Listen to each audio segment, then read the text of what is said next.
फातिमा की रानी माँ, प्रभु यीशु की माँ, आसरा तू ही है माँ।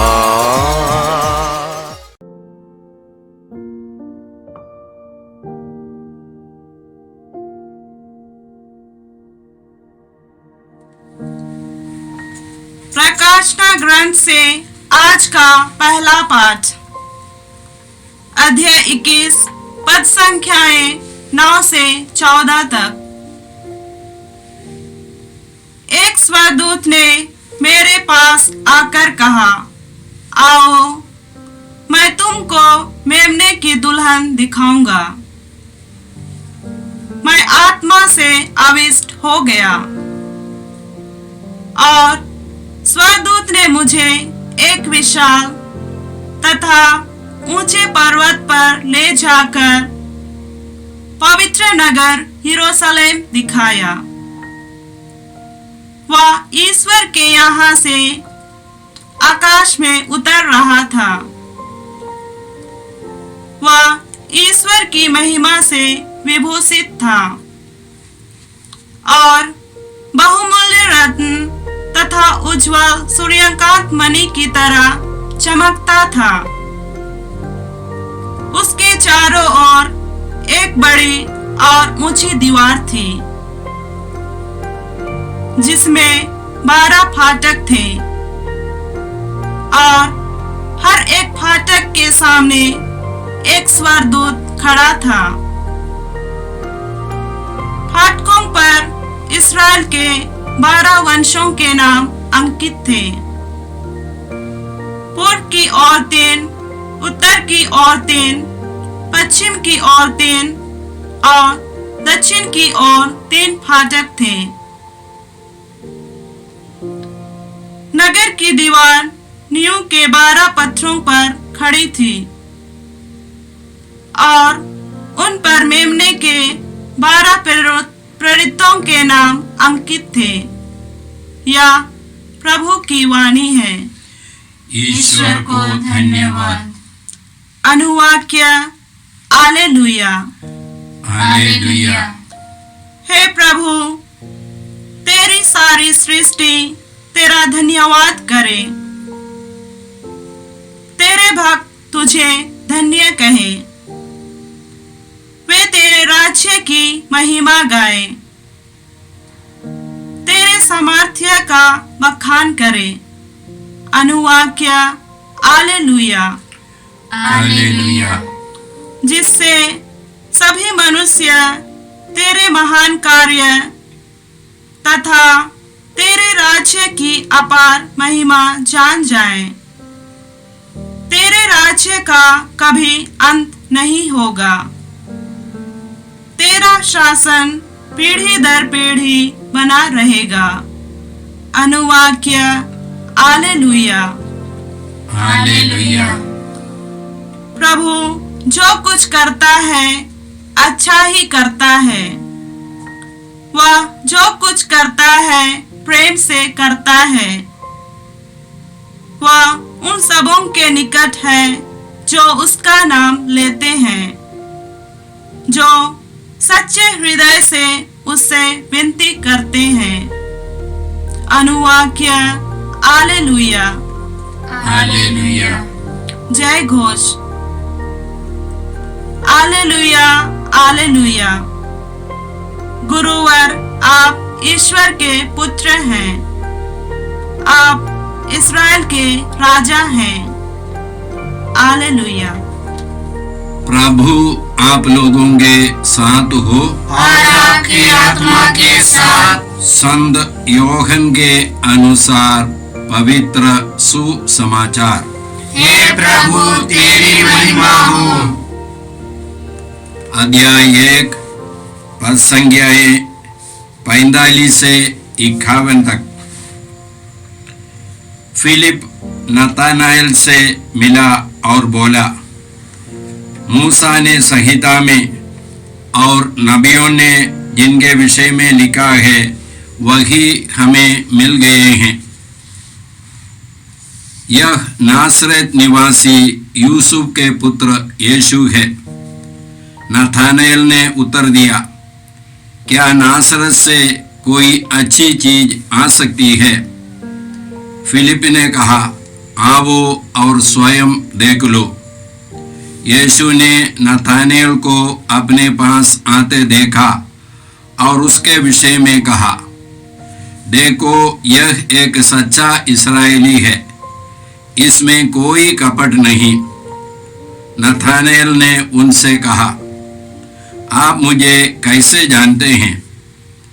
यीशु ने उत्तर दिया, फिलिप द्वारा तुम्हारे बुलाए जाने से पहले मैंने तुमको अंजीर के पेड़ के नीचे देखा। नथानेल ने उनसे कहा, गुरुवर, आप ईश्वर के पुत्र हैं, आप इस्राएल के राजा हैं। यीशु ने उत्तर दिया, मैंने तुमसे कहा, मैंने तुमको अंजीर के पेड़ के नीचे देखा, इसलिए तुम विश्वास करते हो। तुम इससे महान चमत्कार देखोगे। यीशु ने उससे यह भी कहा, मैं तुमसे कहे देता हूँ, तुम स्वर्ग को खुला हुआ और ईश्वर के दूतों को मानव पुत्र के ऊपर उतरते चढ़ते हुए देखोगे। यह प्रभु का सुसमाचार है। हे क्रिस्त, तेरी स्तुति हो। क्रिस्त में प्यारे भाई बहनों, आज कलीसिया संत बर्तलोमेव प्रेरित का पर्व मनाती है। समझा जाता है संत बर्तलोमेव नथानेल है, जिसे फिलिप ने यीशु के पास ले गया था। परंपरा बताती है कि संत बर्तलोमेव अरेबिया में सुसमाचार का प्रचार किया और उनकी शहादत आर्मेनिया में हुई। जब कभी हम लोग किसी प्रेरित का पर्व मनाते हैं तो हम लोग ये समझते हैं कि हम भी एक प्रेरित है। प्रेरित का मतलब है संदेशवाहक। हम लोग भी, हमारे पास भी एक संदेश है। इस प्रकार प्रेरितों के पास एक संदेश था। वह संदेश क्या है? हम लोग प्रेरित चरित्र में इसी प्रकार पढ़ते हैं।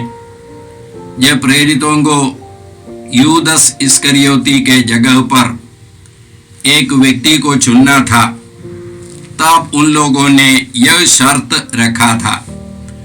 प्रेरित चरित्र के पहले अध्याय का 22वां वाक्य, अर्थात यूहन्ना के बपतिस्मा से लेकर प्रभु के स्वर्गारोहण तक जो लोग बराबर हमारे साथ थे, उनमें से एक हमारे साथ प्रभु के पुनरुत्थान का साक्षी बने। तो उन लोगों को यीशु के पुनरुत्थान का साक्षी बनना था। मतलब यीशु मरकर जी उठे हैं और आज भी जीवित है। इसका मतलब क्या है?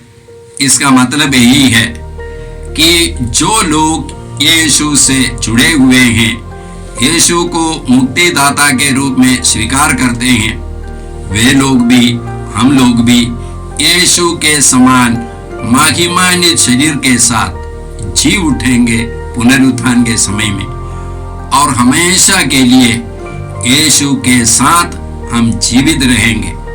हमारा जीवन अनंत है, इसलिए इस अनंत जीवन को लक्ष्य रख करके हमको जीवन यात्रा करना है।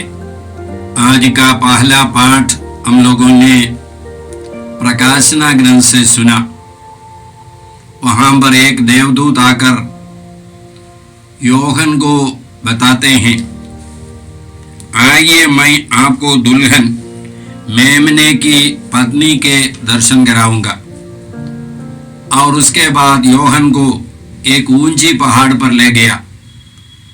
वहां पर उसने ईश्वर के नगर नवीन यरूशलेम को देखा, जो ईश्वर के यहाँ से आकाश में उतरता था। और उस नगर को ऊंची दीवारें थी। ईश्वर की महिमा से वो विभूषित था और उसको 12 फाटक थे। हर एक फाटक पर इस्राएल के हर एक वंश का नाम अंकित था और उस नगर का नींव 12 पत्थर पर था और हर एक पत्थर पर एक प्रेरित का नाम अंकित था। तो इसका मतलब क्या है? इसका मतलब यही है कि मेमने की दुल्हन कौन है? जो लोग इसमें निवास करते हैं, कलीसिया के सदस्य, पुराने विधान के धर्मी लोग, जो यीशु के आगमन की प्रतीक्षा में थे, और नए विधान के विश्वासी लोग, जो यीशु को एकमात्र मुक्तिदाता के रूप में स्वीकार करके जीवन बिताते थे, वे सब लोग हैं। और हम लोगों का संबंध यीशु से एक आध्यात्मिक संबंध होगा। और इस संबंध के बारे में हम लोग कुरिन्थियों के नाम पौलुस के पहले पत्र के 6 अध्याय का 17वां वाक्य में इसी प्रकार पढ़ते हैं, जिसका मिलन प्रभु से होता है वह उसके साथ एक आत्मा बन जाते हैं। माने हम लोग यीशु के साथ एक हो जाएंगे और सदा के लिए यीशु से जीवन पाकर, ईश्वरीय जीवन पाकर के हम लोग जीवित रहेंगे। यही है हमारे जीवन का लक्ष्य। इस लक्ष्य को मन में रख करके हम लोग आगे जाते हैं। जैसे पौलुस फिलिपियों के नाम पत्र में लिखते हैं 3 अध्याय का 13वां वाक्य में, पीछे की बातों को भुलाकर आगे की बातों पर दृष्टि लगाकर मैं बड़ी उत्सुकता से उस लक्ष्य की ओर दौड़ रहा हूं, जिससे मैं स्वर्ग में वह पुरस्कार प्राप्त कर सकूं जिसके लिए ईश्वर ने हमें यीशु मसीह में बुलाया है। आज के सुसमाचार में हम लोगों ने सुना कि फिलिप ने नाथानाएल से यीशु के बारे में इसी प्रकार कहा। मूसा ने संहिता में और नबियों ने जिनके विषय में लिखा है वही हमें मिल गए हैं। वह नासरत निवासी यूसुफ के पुत्र ईसा है। तब नाथानेल ने फिलिप से पूछा, क्या कोई अच्छी चीज नासरत से आ सकता है? तो फिलिप ने उससे कहा, आओ और स्वयं देख लो, आओ और स्वयं देख लो। ये स्वयं देखना जरूरी है। हम लोग संत लूकस के सुसमाचार में पढ़ते हैं, सिमेओन ने अपने बुढ़ापे में अपने जीवन के अंतिम हिस्सा में मंदिर में आया और बालक यीशु को अपने हाथ में लेकर के कहा, प्रभु अब अपने प्रतिज्ञा के अनुसार अपने दास को शांति में विदा कर दे, क्योंकि मेरी आंखों ने उस मुक्ति को देखा है, मेरी आंखों ने उस मुक्ति को देखा है जिससे तूने सब राष्ट्रों के लिए प्रस्तुत किया है। तो सिमियोन ने अपने जीवन के अंतिम हिस्सा में उस मुक्ति को देखा और हम लोगों को भी अपने जीवन यात्रा में इस मुक्ति को व्यक्तिगत रीति से, अपनी आंखों से व्यक्तिगत रीति से अनुभव करना है। इसके लिए हम लोग प्रार्थना करेंगे, करते हैं। और जब नाथानेल यीशु के पास आया और जब यीशु ने उसे देखा, तब यीशु ने उसे कहा, देखो एक सच्चा इस्राएली, इसमें कोई कपट नहीं। तब नाथानेल ने यीशु से पूछा, आपने कब मुझे देखा है? तब यीशु ने उसे कहा, जब तुम अंजीर के पेड़ के नीचे था उस समय मैंने तुमको देखा। हम लोग बाइबल में इस अंजीर के पेड़ के बारे में कब देखते हैं? आदम वाटिका में देखते हैं। जब आदम और हेवा ने पाप किया तब वे लोग अंजीर के पत्ते लेकर के, उनको लगा हम नंगे हैं, और उन लोगों ने अंजीर का पत्ता लिया और उससे उन लोगों ने वस्त्र बनाया अपने को ढकने के लिए। माने जब मनुष्य ने पाप किया उस समय नाथानेल वहां पर था, हम लोग भी वहां पर थे। यीशु ने हम सबों को देखा है, इसलिए नाथानेल ने यीशु से क्या कहा? गुरुवर, आप ईश्वर के पुत्र हैं, आप इस्राएल के राजा हैं। केवल ईश्वर के पुत्र ये देख सकते हैं और कोई साधारण व्यक्ति नहीं देख सकते हैं। तो ईश्वर के पुत्र ने हम सबों को उस अंजीर के पेड़ के नीचे देखा। क्या के लिए देखा? ताकि हम सबों को मुक्त करने के लिए। तो यीशु आए हैं हम सबों को मुक्त करने के लिए। और बाद में तो यीशु नाथानेल से क्या कहते हैं? ईसा ने उससे यह भी कहा, मैं तुमसे यह कहता हूं, तुम स्वर्ग को खुला हुआ और ईश्वर के दूतों को मानव पुत्र के ऊपर उतरते चढ़ते हुए देखोगे। माने जब आदम और हेवा ने पाप किया तब स्वर्ग आदन वाटिका का फाटक बंद किया गया।